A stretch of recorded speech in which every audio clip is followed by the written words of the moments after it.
प्रियंका गांधी समेत कांग्रेस नेताओं पर दर्ज एफआईआर को लेकर मध्य प्रदेश की सियासत गर्मा गई है। कांग्रेस के इल्जामात पर बीजेपी ने पलटवार किया है। रियासत के हेल्थ एजुकेशन के वज़ीर विश्वास सारंग ने पलटवार करते हुए कहा कि नेहरू परिवार ने हमेशा से झूठ और फरेब की सियासत को अपनाया है। कांग्रेस के लीडरान को यह समझना चाहिए कि ऐसी सियासत नहीं चलेगी। प्रियंका गांधी ने काबिल मजम्मत काम किया है।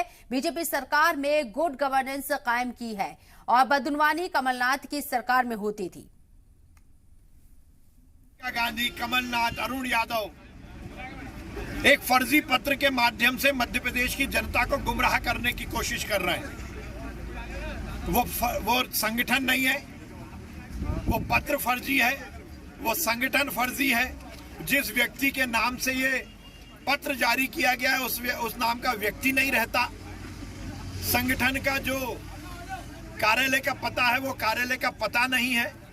जिस घटना का जिक्र किया गया वो घटना हुई नहीं।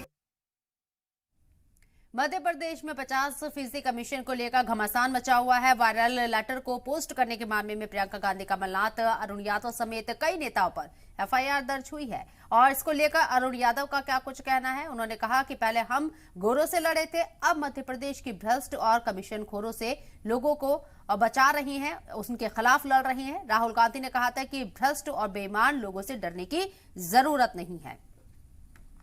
बेईमान लोगों से डरने की जरूरत नहीं है और इसी को आगे बढ़ाते हुए मध्य प्रदेश कांग्रेस कमेटी के माध्यम से हमने इस आवाज को प्रदेश की जनता के सामने रखने का प्रयास किया है।